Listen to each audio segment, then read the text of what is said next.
The ocean still carried the echoes of that morning at Pearl Harbor. Even years later, Lieutenant James "Jim" Harrington felt its weight each time he stared at the horizon. The flames, the sinking ships, the screams, all etched into him with the permanence of saltwater scars. On the deck of a transport vessel crossing the Pacific, he gripped the railing, the metallic chill biting into his hands, as if the sea itself reminded him of what was lost. War had stripped the Pacific of innocence. Every wave seemed to carry memories of smoke and fire, yet also the promise of redemption. For Jim, redemption meant striking back, not through brute force but through silent, invisible warfare beneath the surface where few dared to venture. It was here, in the quiet between ocean swells, that his story truly began. Before I continue deeper, let me invite you to subscribe to this channel if you're drawn to untold stories of courage and sacrifice. Each tale reveals the hidden struggles of men who fought not for glory, but for survival, and for one another. Jim was not born to the sea, yet it had claimed him. Raised in the plains of Kansas, he had known open skies and endless fields, not waves and coral reefs. But when Pearl Harbor was attacked, he traded farm soil for naval steel. He was 22 then, barely more than a boy, carrying the burden of a nation humiliated and the fire of a man unwilling to let tragedy go unanswered. His commanding officers quickly noticed his stamina, his steady composure, and his strange ability to find calm in chaos. When the Navy began shaping a new breed of warrior, men who would dive silently into enemy waters, placing explosives where ships anchored heavy with weapons, Jim's name was called. He did not hesitate. But there was no glory in the shadows of war. To swim into a Japanese harbor meant to enter the lion's den. Patrol boats prowled above, searchlights scoured the waters, and nets of steel and barbed wire twisted below. One mistake could mean drowning in silence, captured before the mission even began, or vanishing into waters that would never return a body. Still, Jim felt a pull toward this path, not out of recklessness but because he understood the weight of surprise. The Japanese Empire never expected men to fight this way, to crawl like ghosts under their defenses, to carry explosives through black waters, and to vanish before dawn with harbors in flames behind them. On nights when sleep evaded him, he remembered the faces of his shipmates lost at Pearl. Their laughter over morning coffee, their casual talk of baseball and hometowns, all snuffed out in an instant. He carried them with him, invisible companions urging him forward. If he succeeded in this strange new war beneath the waves, it would not be his victory alone, it would be theirs as well. As the transport ship pressed on, carrying Jim and dozens of other men toward training grounds that would test the limits of their strength and sanity. The Pacific air was humid, sticky with salt, and the horizon seemed endless.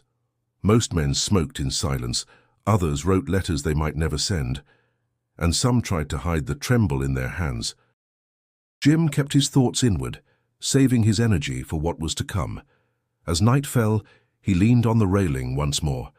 The moonlight fractured across the water, shimmering like shards of broken glass. Somewhere beyond that horizon lay enemy harbors, guarded and waiting. Somewhere beyond that horizon he would risk everything. And so began his journey, one that would drag him into darkness deeper than he had ever known, yet offer him the chance to change the tide of a war. The silent tide was rising, and Jim Harrington was ready to swim with it.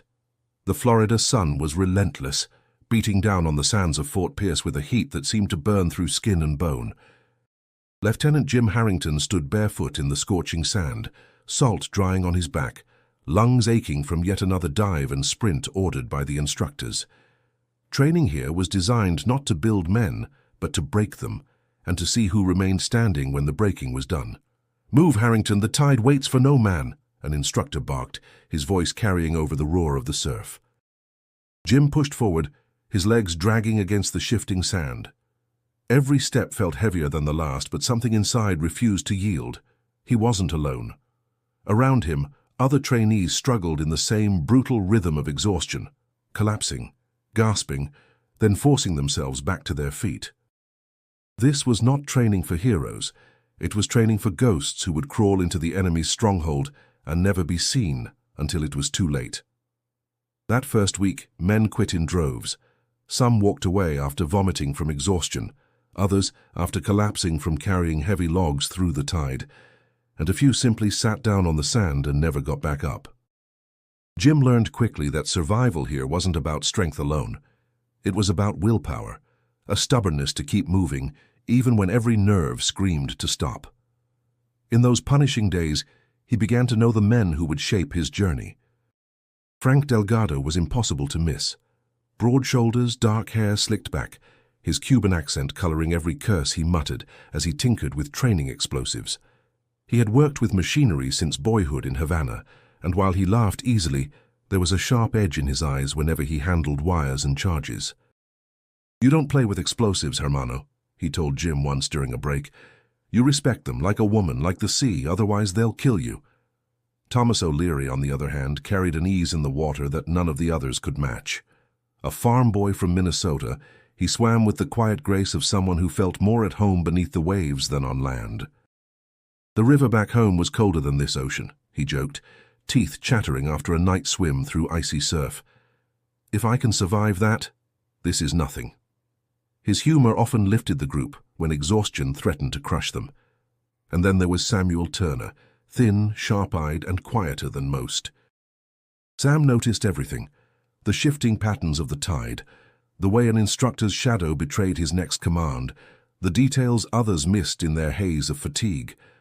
Some mistook his silence for fear, but Jim sensed a different kind of strength, caution born of someone who had already seen too much of life's fragility.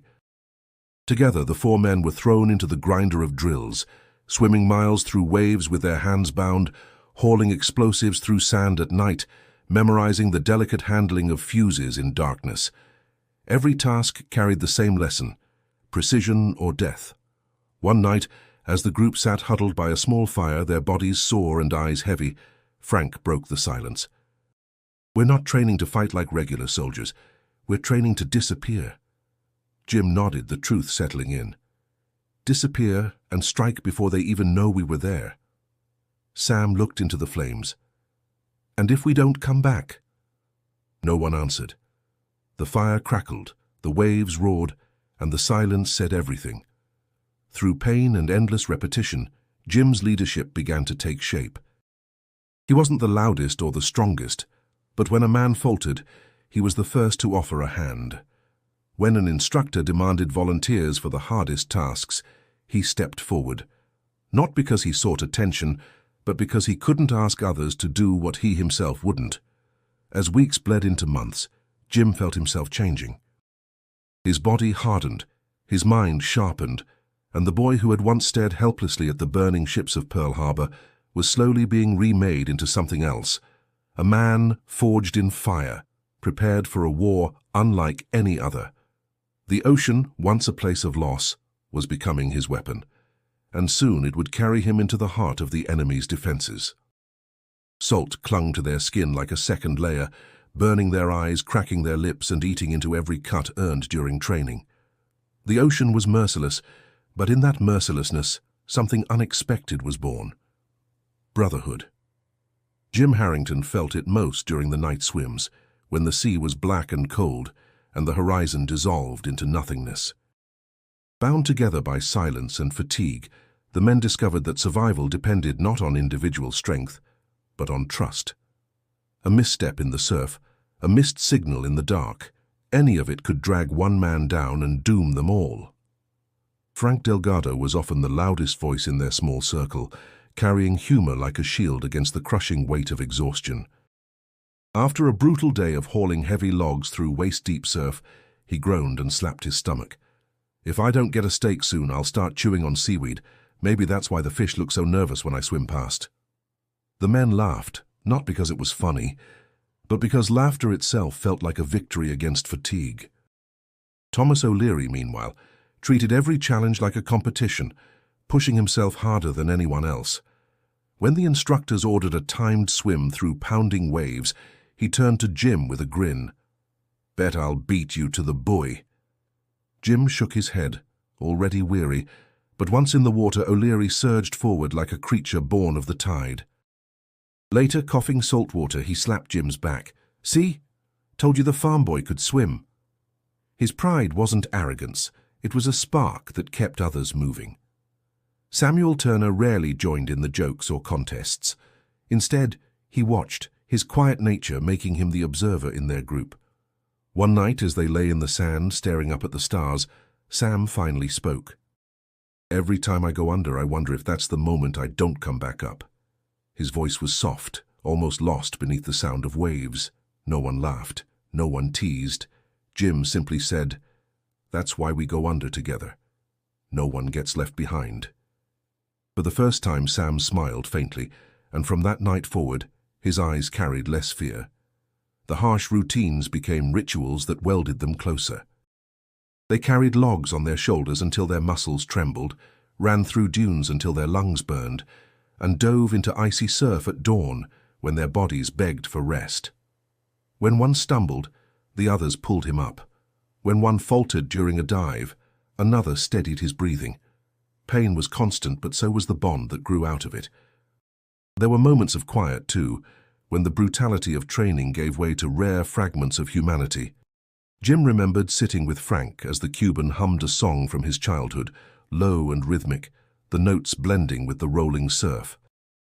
"My mother used to sing this when storms came," Frank explained. "She said the sea listens to voices that carry hope." Jim closed his eyes, letting the melody anchor him in a world that otherwise seemed to be unraveling. For Jim, leadership was not a role he seized, but a weight that settled naturally on his shoulders. He didn't bark orders, he listened. He didn't push men past their limits without reason, he shared the burden. And slowly the others began to look to him, not because of rank, but because they trusted he would not abandon them. By the end of the 3rd month, exhaustion had reshaped them. Their bodies were leaner, harder, and their minds sharper. But it was the bond they forged in the salt water, through laughter, silence, pain, and hope, that gave them the strength to endure what still lay ahead. The ocean had broken them as individuals. Now it was molding them into something stronger together, and though they did not yet know it, that brotherhood would soon be tested beyond anything training could prepare them for. The humid air of the Pacific wrapped around Jim Harrington like a heavy cloak as his transport ship approached a remote island base. Palm trees lined the shore, swaying against a backdrop of endless blue, but there was no sense of paradise here. The smell of oil, sweat, and anticipation lingered, carried by the warm breeze. This was no place for rest. It was a staging ground for war. The men disembarked, their boots sinking into the damp sand. They had trained for months, punished by waves and exhaustion, but the island carried a different weight. It was not the tests of instructors that awaited them now, but orders written by commanders who measured victory in risks taken and lives spent. Inside a tent thick with maps and cigarette smoke, Jim and his comrades gathered around a table marked with red lines and black pins. At the head stood Commander Richard Cole, a man whose presence filled the room even before he spoke. Broad-chested, his uniform immaculate despite the heat, his voice carried the certainty of someone who had already seen too much war. "You've been chosen," Cole began, his eyes scanning each face, "not because you're the strongest or the fastest, but because you endured. You'll carry the fight where no one else can reach, under the enemy's nose in waters they believe are secure." The words struck like a hammer. The men had suspected their training was leading towards something dangerous, but hearing it confirmed shifted the air. A silence settled, broken only by the distant call of seabirds. Frank leaned toward Jim, whispering, "So it's true. We're ghosts now." Jim didn't answer. His eyes stayed fixed on the map, tracing the harbors marked in red. Truck Lagoon, Saipan, names that would soon define the thin line between survival and disappearance. Commander Cole continued, his tone unyielding. "Intelligence reports indicate Japanese supply routes choke at their harbors. Fuel, ammunition, reinforcements, everything depends on those ports. If we cripple them, we slow their war machine. But they know it too. Patrols are heavy. Nets run deep. Anyone caught in those waters won't come back." O'Leary folded his arms, his face pale but resolute. "What's the plan, sir? Swim into hell and hope the devil's asleep?" A faint smirk flickered across Cole's lips. Not hope, precision, discipline, silence. That's your weapon. Sam shifted uneasily, his gaze lingering on the thick black lines circling enemy strongholds. And if silence fails? Cole met his eyes. Then you'll need to be faster than fear, because there is no second chance out there. The weight of the mission pressed down on Jim, but beneath the heaviness there was a strange sense of clarity. He had been preparing for this moment since Pearl Harbor. Every stroke through the surf, every night dive in black waters had led him here. He felt fear, yes, but also purpose, sharper than steel. After the briefing, the men stepped outside. The sun blazed overhead, turning the sand into fire beneath their boots. For a long moment, no one spoke. Then Frank broke the silence with a crooked smile. "Well, hermanos, looks like the Navy finally figured out how to get rid of us." O'Leary snorted, shaking his head. "They'll have to try harder than that. I didn't come all this way to quit now." Sam's voice was quiet but steady. "We just need to remember what we learned. Trust the water, trust each other." Jim finally spoke, his tone calm but firm. "We'll go in together, and we'll come out together. That's the only way." The others nodded. The sea stretched endlessly before them, blue and unforgiving.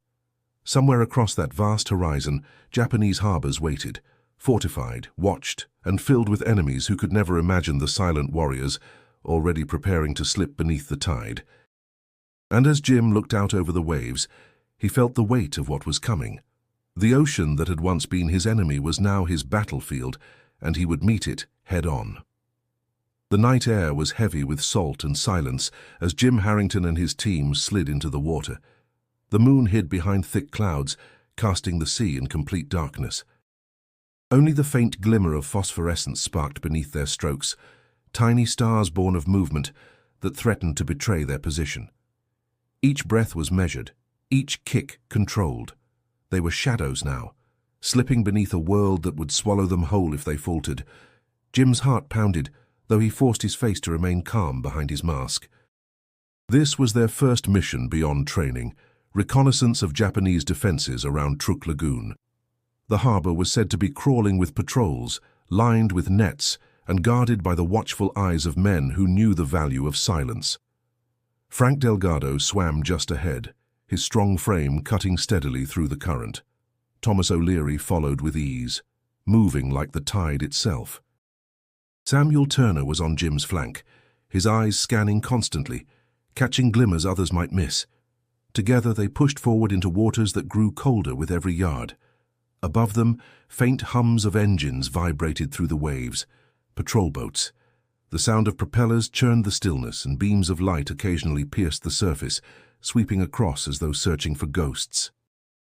Jim felt the chill of fear creep into his bones, but he kept swimming. One mistake here meant chains or worse. As they neared the outer rim of the harbor, the sea revealed its defenses.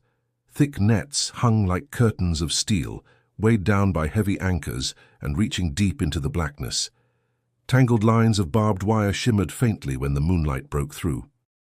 Jim slowed, motioning for the team to spread out and survey the obstacles. O'Leary brushed too close, his leg catching on a loose strand of wire. Jim's chest tightened as he saw the farm boy freeze, bubbles escaping in a sudden burst of panic. Without hesitation, Jim swam to him, steadying his hand against O'Leary's arm and signaling calm.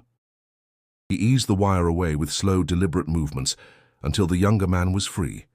The two exchanged a look, gratitude in O'Leary's eyes, reassurance in Jim's, and then pressed onward. Minutes stretched into hours, every sense heightened. The water smelled faintly of oil, drifting from ships anchored in the distance. The current pulled against them, cold and unforgiving, as though trying to drag them into the depths. Jim's arms ached, his lungs burned, yet his focus sharpened. Suddenly, Sam raised a hand, halting them. His eyes darted upward, and Jim followed his gaze. Just above, the shadow of a Japanese patrol boat loomed, so close they could see the silhouettes of men smoking on deck. Cigarette embers glowed like fireflies in the dark, dropping ashes that floated down toward the sea. The frogmen froze, pressing themselves against the jagged coral wall of the harbor. The scrape of boots echoed faintly from above, the sound of laughter cutting across the night. Jim's body screamed for air, but he held still, counting seconds, steadying his heartbeat. A single ripple in the wrong direction would betray them. At last, the boat drifted on, its noise fading into the distance. Jim exhaled slowly, bubbles rising like whispered prayers. He turned to Sam, who nodded firmly. Without his sharp eyes, they might have surfaced too soon, giving themselves away. When they finally pulled back into the open water, leaving the harbor behind, the weight of the mission pressed heavier than exhaustion. They had seen the nets, the patrols, the impossible walls guarding the enemy's lifeline. The dangers were no longer rumors. They were real, sharp as steel and twice as unforgiving. Back on the rendezvous boat, the men stripped off their gear in silence.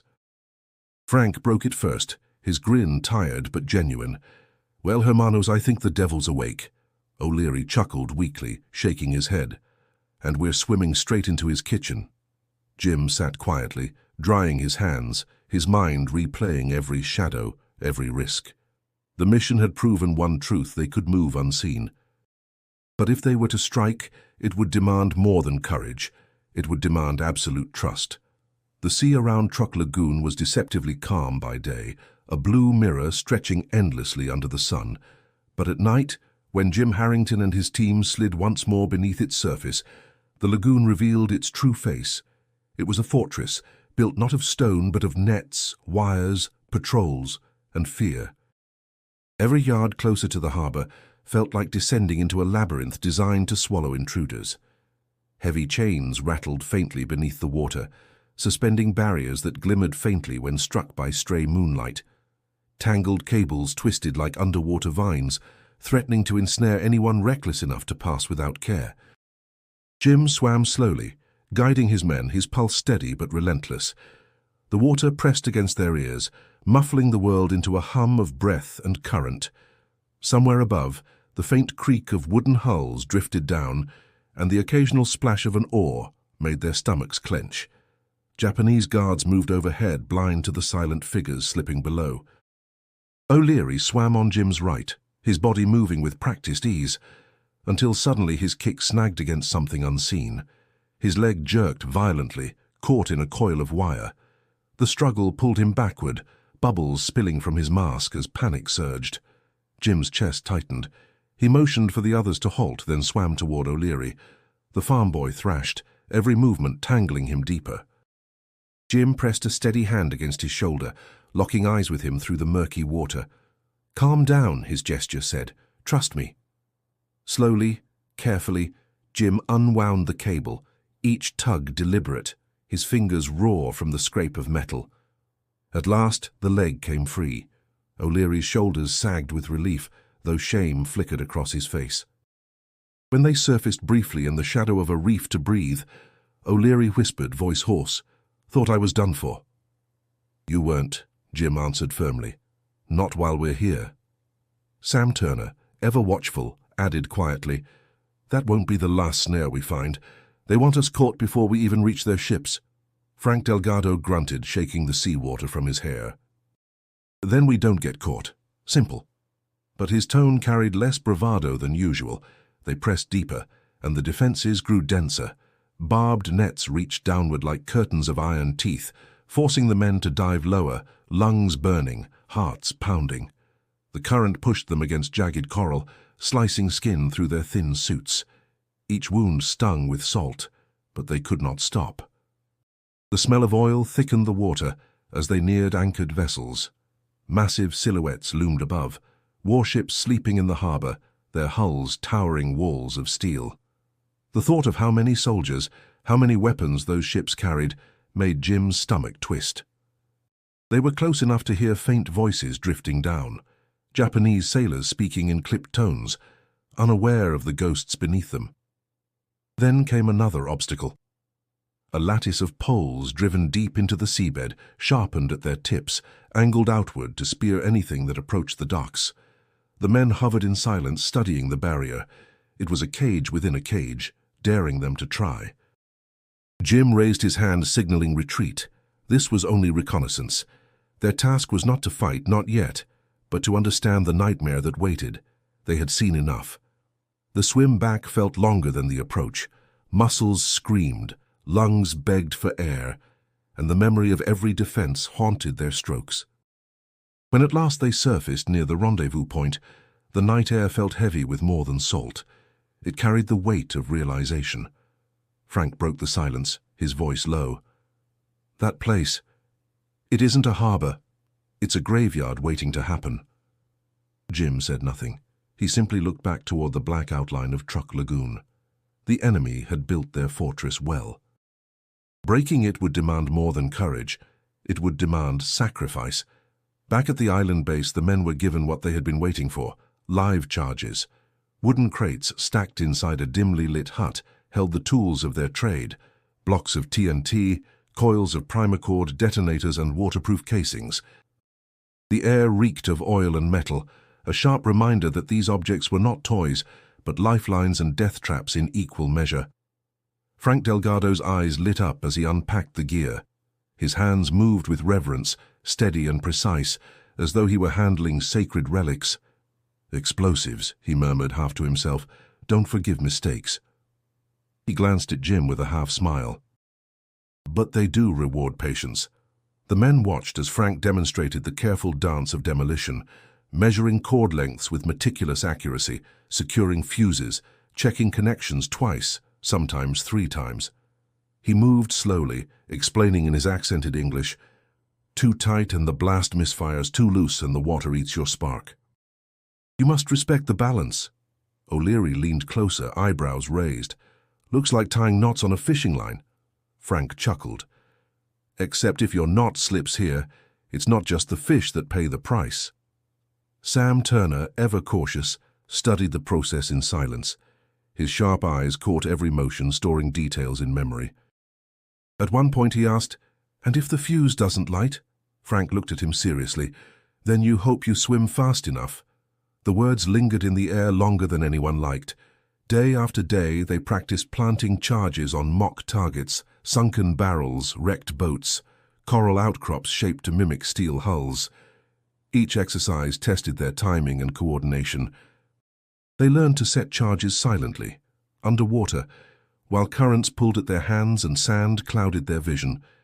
Jim could feel their progress, but he also knew this was only preparation for the real thing. One night, they were given their first test: sabotage an old supply barge anchored just off the coast. It was empty, stripped of value, but it floated like a challenge in the moonlit water.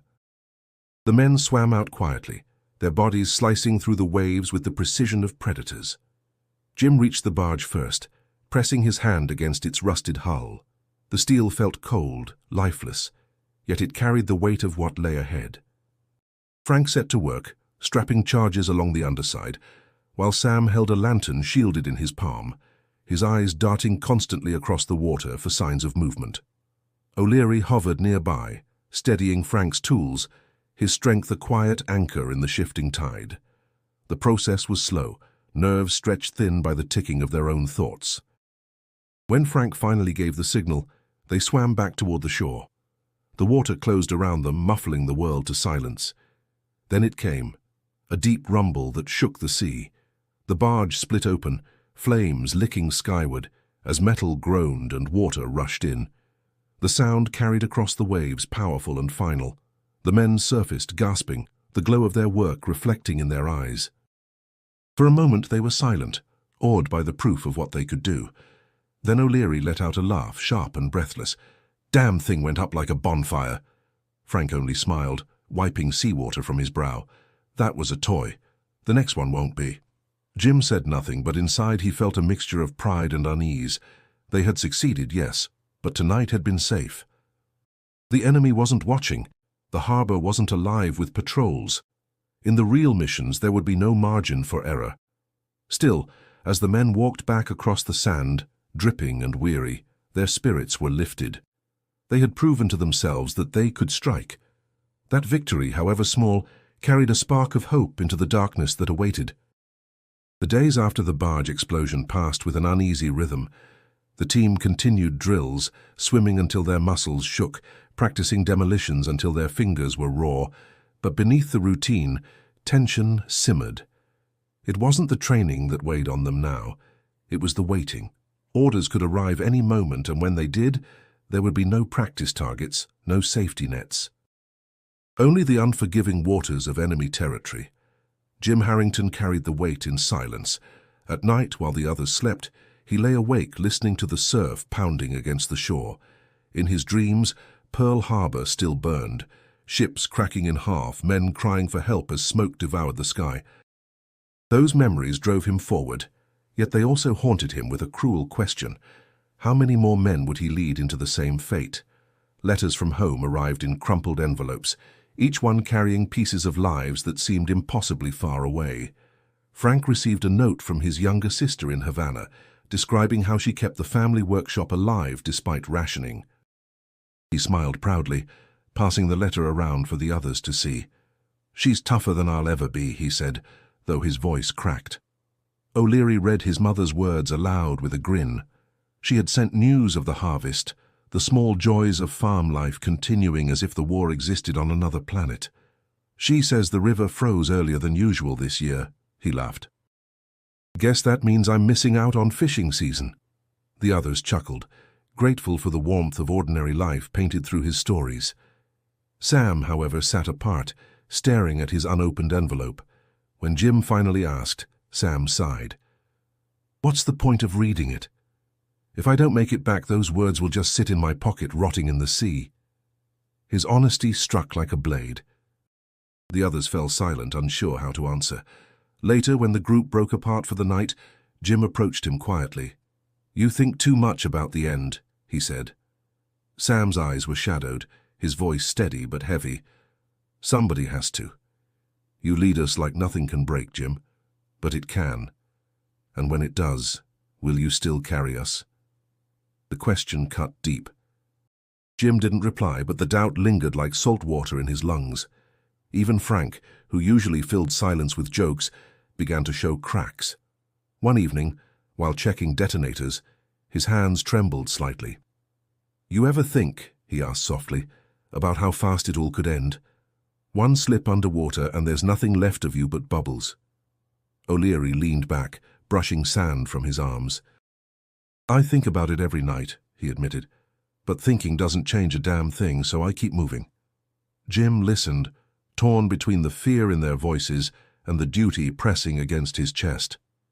He knew that if he faltered, even for a moment, the fragile thread holding them together could snap. But he also knew he wasn't immune to the fear. Each man carried his own ghosts, and his were no lighter. One night, standing alone by the shoreline, Jim stared out at the endless horizon.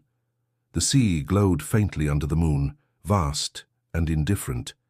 He whispered into the waves, "Am I leading them forward, or just leading them to drown?" The question vanished in the surf, unanswered. When morning came, the men assembled again, their faces drawn but determined. Whatever doubts haunted them, they had no choice but to push forward. The ocean waited, and so did the enemy. Jim gathered them with a steady voice, hiding the turmoil inside. "We don't know what's coming, but we'll face it together. Doubt is natural. Fear is natural. But leaving each other behind isn't an option." The words hung in the air, fragile but binding. The men nodded, not because their doubts had vanished, but because trust in one another outweighed everything else. The orders came at dawn, slipped quietly into the camp like a whisper of inevitability. Commander Cole gathered the men under the canvas roof of the operations tent, his expression stern, his words carved with precision. "Your next mission will take you to Yokosuka Harbor near Tokyo itself. Intelligence suggests heightened defenses, anti-Frogman measures, increased patrols, possibly even electrified nets. This will not be a rehearsal. It will be war at its sharpest edge." The room fell silent. The only sound was the rustle of maps under Cole's hand and the distant cry of seabirds circling the lagoon. For a moment, the enormity of the order weighed down like a stone on every chest. Frank Delgado broke the silence first, forcing a smile that didn't quite reach his eyes. "So the Navy wants us to knock on the Emperor's front door?" Cole's eyes hardened. "No, the Navy wants you to slip through his door without him knowing you were ever there." Jim Harrington studied the map, tracing the harbor's outline with his gaze. The red markings showed nets, mines, and patrol routes. His stomach tightened, but he forced his breathing steady. This was what they had trained for. Every mile swum in darkness. Every scar earned in the surf had led them here. Yet knowing that didn't erase the truth, he was about to lead his brothers into the lion's den, and there was no guarantee any of them would return. That night the camp seemed quieter than usual. The men sat together on the sand, the surf hissing softly in the background. None of them spoke for a long time. Finally O'Leary cleared his throat. "Near Tokyo," he muttered, shaking his head. "That's about as deep as it gets. Feels like we're swimming straight into the Emperor's lap." Frank chuckled, though it sounded strained. "Then let's make sure we don't get caught sitting there."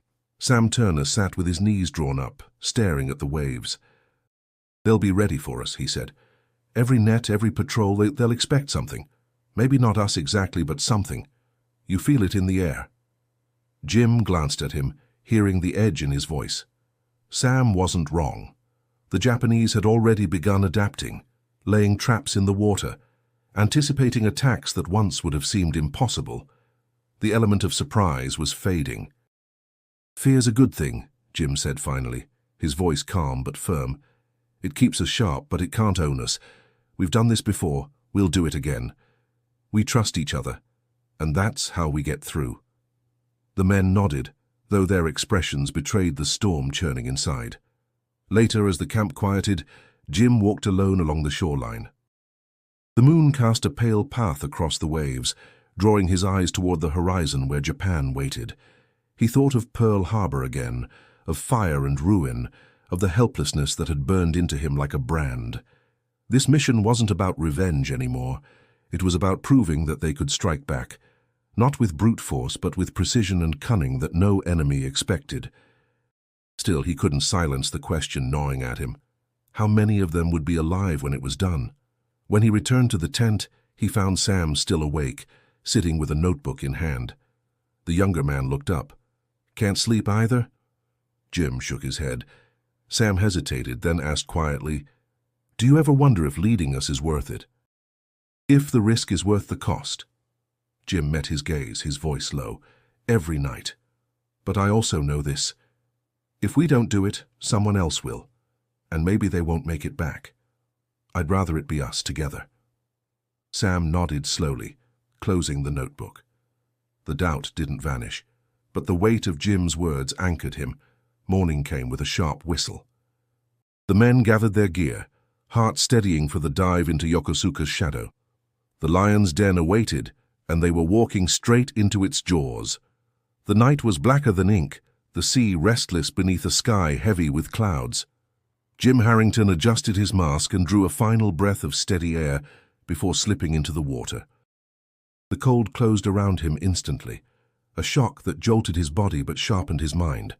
This was it, the mission that would test everything they had endured.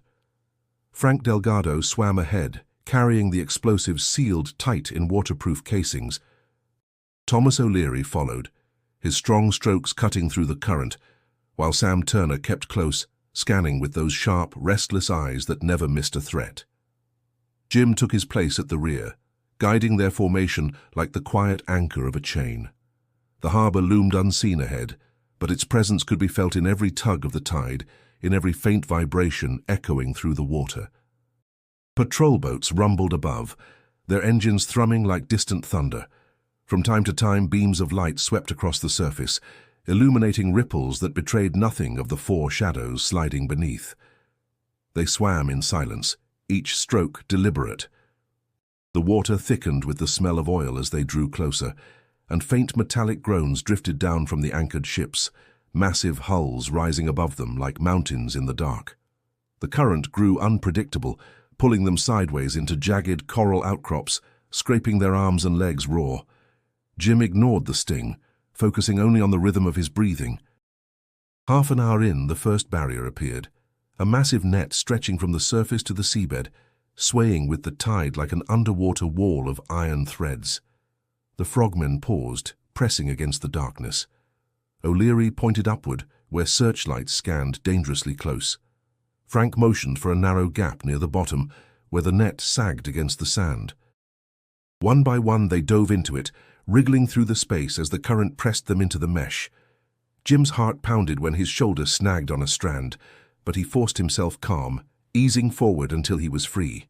Each man slipped through, lungs aching from the extended dive. When they surfaced briefly in a pocket of shadow, Sam whispered, voice tight, "That was too close. If they tighten the nets again, we'll have no way out." Jim steadied him with a look. "We'll find a way, we always do." The swim pressed on. Mines now floated in the black water, chained spheres swaying with deadly patience. Their metal casings glistened faintly, each one a silent predator waiting to tear apart anything that touched it. Frank led them carefully, weaving between the orbs with a precision born of both skill and fear. One wrong move here would end them all. As they slipped past the last line of mines, exhaustion clawed at their muscles. Their lungs burned, their bodies screamed for rest, but the harbor's heart still lay ahead. Jim forced his mind into silence, repeating the words that had carried him through every trial. Steady, calm, forward. The final stretch was the hardest. The current shifted against them, stronger now, pulling them away from their course. O'Leary fought hardest, his powerful legs driving him back into line, but the effort left his face pale and strained.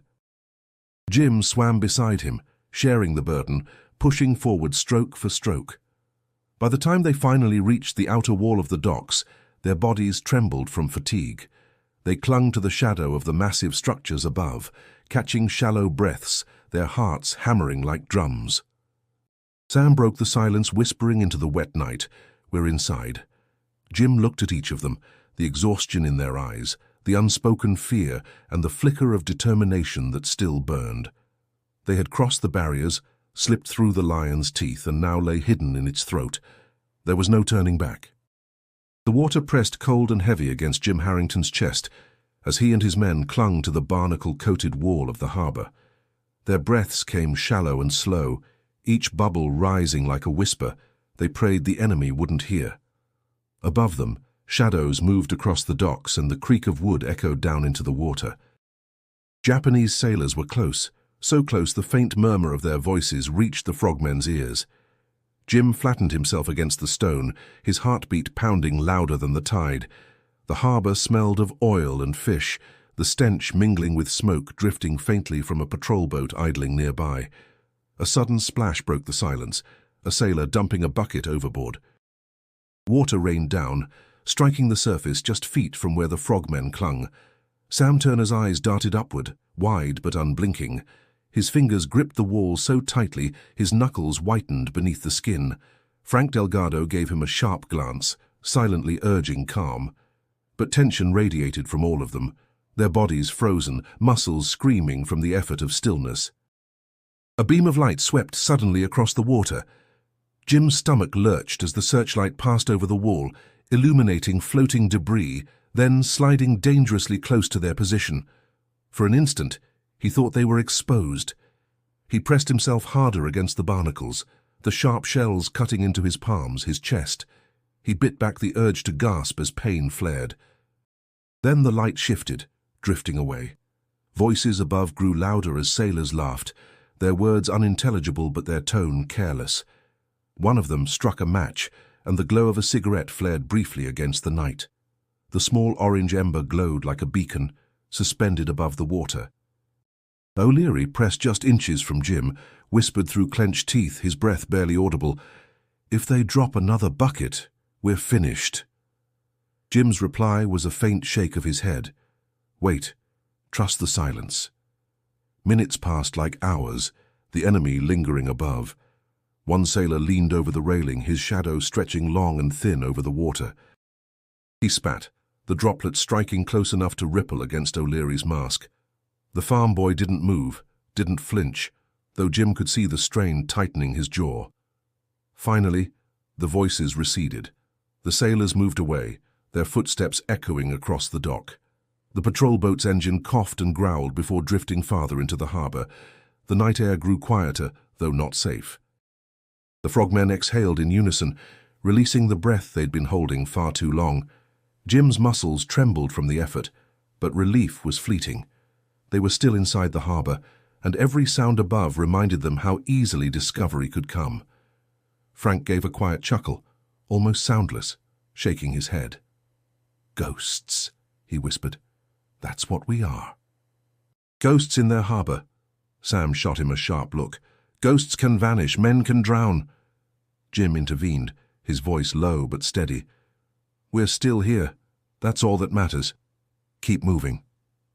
They inched along the wall, every motion deliberate, careful not to splash. Above, the occasional footsteps reminded them of danger's constant presence. The smell of diesel thickened as another vessel shifted nearby, its bulk casting a shadow across the water. The harbor felt alive, breathing, watching, waiting. Every ripple threatened to betray them. Every creak of wood above sounded like an alarm ready to be raised. Yet they moved forward, silent and unseen. At one point, Sam froze again, raising his hand. Jim followed his gaze and saw another patrol boat, drifting lazily near the entrance, its spotlight grazing the surface. The men waited, motionless, until it passed. Only when the water stilled again did Jim let his body ease from the wall. He looked at his men, their faces drawn but resolute, and whispered, "We're not out of danger yet. Stay sharp." The harbor had tested their nerve and found them steady, but the night was far from over, and deeper trials still waited in the shadows ahead. The docks of Yokosuka loomed above them, towering shadows against the faint glow of the harbor lights. The smell of diesel and tar thickened the air, seeping down into the water. Jim Harrington steadied his breathing, pressing a hand against the wall of a massive Japanese freighter. Its steel hull vibrated faintly, alive with the movements of men above. Every sound echoed through the water, the scrape of boots, the thud of crates, the muffled bark of orders in Japanese. Frank Delgado moved forward, pulling the waterproof case close to his chest. His eyes gleamed with sharp focus as he unclipped the latches and revealed the explosives within. The charges were small, shaped for precision, but packed with enough force to cripple a vessel. Jim signaled him onward, staying close while O'Leary and Sam kept watch. Frank's hands moved with deliberate grace, his fingers wrapping primacord, checking the fuse, securing the straps. In the silence of the harbor, the smallest mistake could be deadly. He whispered through clenched teeth, "Hold me steady."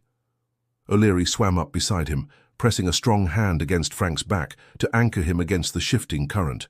His face was pale, his jaw set, but his grip was firm. "You focus on the wires," he muttered softly. "I'll hold the sea."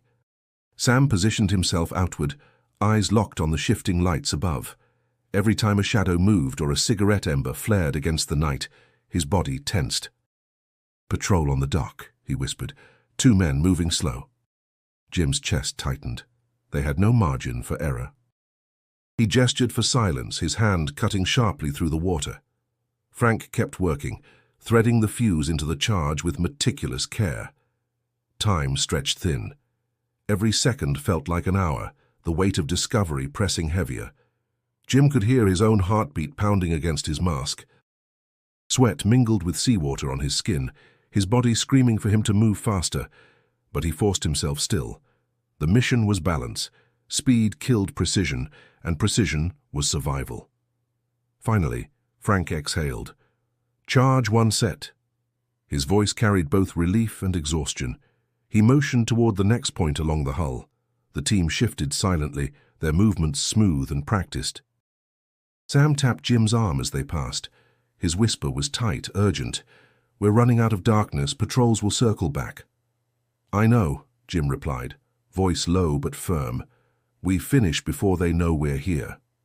At the second placement, Frank's hands trembled slightly. O'Leary steadied him again, whispering encouragement. "Easy, hermano." "We're with you." Frank gritted his teeth, pushing through the fatigue. His world shrank to wires, straps, and the steel beneath his fingertips. He knew the charges had to be perfect, not too loose, not too tight. Water pressure alone could ruin them if set poorly. Minutes later, he gave the signal, complete. Jim's chest loosened slightly, but only slightly. He studied the men around him. O'Leary's arms shook from holding Frank steady. Sam's eyes darted like a hawk's, and Frank's breathing came heavy but controlled. They were stretched thin, but they were still together, still unseen. As they regrouped in the shadows beneath the dock, Sam whispered, You realize if those fuses fail, we swam into hell for nothing. Jim met his gaze, voice steady. They won't fail. We trust Frank. We trust each other. The words weren't just reassurance, they were necessity. Doubt now could unravel everything. Above them, the faint sound of boots thudded across the dock. A lantern swung, light glimmering across the water. The frogmen pressed into the shadows, hearts racing, every nerve aflame. The patrol passed without pause, leaving only the sound of waves lapping against the pilings. Frank gave a tired grin. Charges are live. Now the sea does the rest. Jim nodded, his face calm though his chest burned with tension. The charges were in place, their part was done. But the harbour still clung to them, alive with danger, and escape would demand as much courage as the planting itself.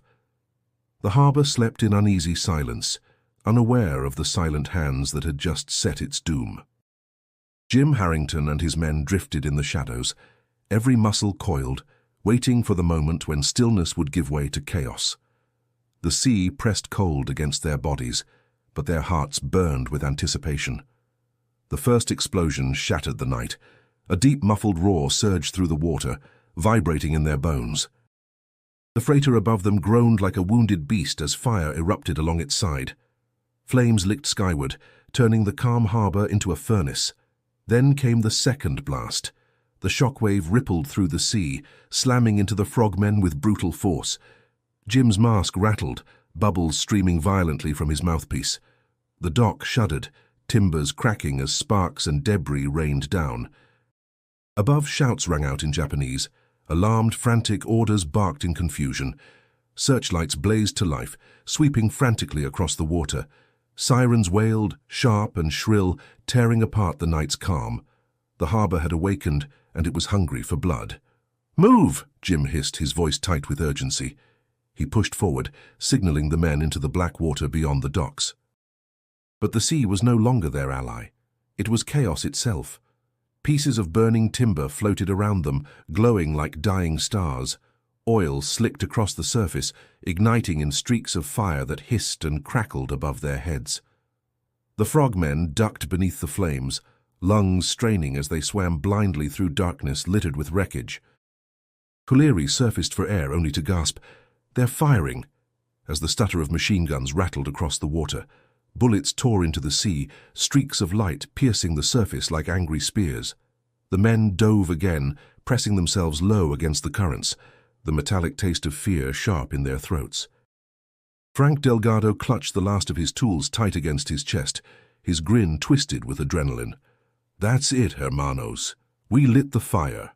His voice was wild, half triumph, half terror. Sam Turner didn't answer. His sharp eyes scanned ahead, searching desperately for a path through the chaos. "They'll have every patrol boat in the harbour on us in seconds. We need cover." Another blast thundered behind them as flames consumed the crippled ship, its steel skeleton screeching against the tide. The water surged violently, pulling them backward. Jim kicked hard, dragging O'Leary with him as the farm boy's leg faltered from exhaustion. "Don't stop," Jim barked. "Not now." "I'm fine," O'Leary grunted, though his face was pale, his body trembling. Searchlights sliced across the sea, cutting through the smoke and steam. The men pressed low, moving in the gaps between beams, shadows in a sea of fire. The roar of engines grew louder as patrol boats closed in, their hulls slamming through the waves. Jim's lungs burned, but he pushed harder, each stroke fueled by sheer will. He glanced back, Frank swimming strong, Sam sharp and focused, O'Leary dragging but determined. They were alive, but the harbour was collapsing around them, every second tightening the noose. Bullets rained into the water again, the muffled impacts thudding like fists against the sea. Debris struck Jim's shoulders, fragments of burning wood sinking into the blackness. The mission was complete, but survival was still uncertain. As they reached the outer edge of the harbour, Jim surfaced briefly. His chest heaved, his face lit by the reflection of fire consuming the docks. Japanese sailors shouted from above, their voices frantic, the searchlights crisscrossing wildly. The harbour was chaos incarnate, and in that chaos lay their only chance to escape. Jim drew one last breath, then plunged back beneath the waves. His thoughts sharpened into a single truth. They had set the fire. Now they had to live through it. The sea churned with fire and fury as Jim Harrington and his men fought their way out of the harbor. The explosions had shattered Yokosuka's stillness, and now the enemy hunted the shadows with a vengeance. Patrol boats cut through the waves, engines growling like predators, their searchlights lashing across the black water. Jim swam hard, dragging Thomas O'Leary by the arm. The farm boy's leg had stiffened after the earlier shockwave, his kicks weak and uneven. "I can keep up," O'Leary gasped, teeth clenched against the pain. "You're not slowing us down," Jim shot back. His grip only tightened. "We leave no one." Frank Delgado appeared beside them, his chest heaving, his grin edged with exhaustion. "Two men hauling one, eh? That's not efficient, hermanos." He slipped his arm under O'Leary's other shoulder, sharing the weight. "Now move." Together, they pressed forward, slipping beneath streaks of light. Sam Turner swam ahead, his sharp eyes finding paths through the chaos. He signaled with short, deliberate motions. Left toward the reef, down beneath the nets. Pause when patrols swept close. His calm precision in the storm gave them direction when everything else threatened to drown them. The water boiled as gunfire peppered the surface nearby. Muffled cracks thudded through the sea, bubbles exploding around them. Jim clenched his jaw, forcing himself not to panic, even as burning fragments from the wreckage sank past them like fiery snow. They dove deep, lungs screaming, bodies straining against the pull of the tide. The deeper they went, the darker and colder it became, but in that darkness lay safety. Jim counted the seconds in his head, steadying his rhythm, 1 stroke, 2, 3, then surface in the shadows. When they finally broke air, O'Leary coughed violently, his face pale. "I can't." "Yes, you can," Jim cut him off, his voice low but commanding. "Breathe, 1 breath at a time." "That's all you need." Frank tightened his grip on O'Leary, muttering through clenched teeth. "Don't even think of quitting now. You'll ruin my perfect record." His attempt at humor was weak, but it earned a strained smile from O'Leary. Ahead, Sam motioned urgently. A patrol boat drifted dangerously close, its spotlight slicing over the water. The men froze, pressing themselves flat against the waves. Jim's heart hammered in his chest, every second stretching unbearably. A sailor's voice shouted above, the beam lingering. Then, mercifully, the light drifted on. They pushed forward again, every stroke dragging them closer to freedom. But exhaustion was crushing. Muscles burned, lungs ached, and salt stung every wound. Jim could feel the weight of leadership pressing heavier than the sea itself, every life tied to his choices, every stroke not just for himself, but for them all. The reef finally appeared ahead, jagged teeth rising from the depths. Sam guided them through its narrow channels, weaving between coral spires sharp enough to tear flesh. The reef offered both danger and protection, its labyrinth too tight for patrol boats to follow. Once in its shadow, the men collapsed against the water's stillness, gasping for breath. For a moment, silence returned, broken only by the distant wail of alarms and the dull thunder of flames still raging inside the harbor. O'Leary's voice came weak but determined. "We made it." Jim shook his head. "Not yet. We're alive, but we're not clear. Keep moving." Frank's grin flickered back, tired but real. "Always the optimist, Lieutenant." Sam's eyes narrowed as he scanned the horizon. "No optimism, just distance. The boats will be waiting." Jim followed his gaze. Beyond the reef lay open water, and the rendezvous that could mean survival or capture.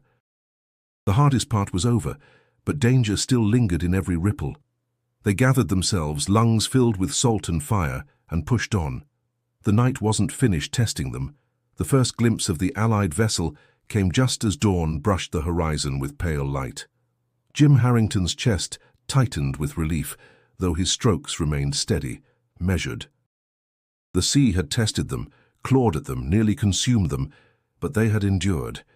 Behind him, Thomas O'Leary floated weakly between Frank Delgado and Sam Turner, both men supporting him on either side. His leg was stiff, his body trembling, but his eyes still burned with stubborn fire. "Don't look at me like I'm broken," he muttered, his voice hoarse. Frank chuckled tiredly. "You're not broken, hermano, just bent." like the rest of us. As they drew closer, sailors leaned over the railing, ropes already prepared. Hands reached down, pulling the frogmen aboard one by one.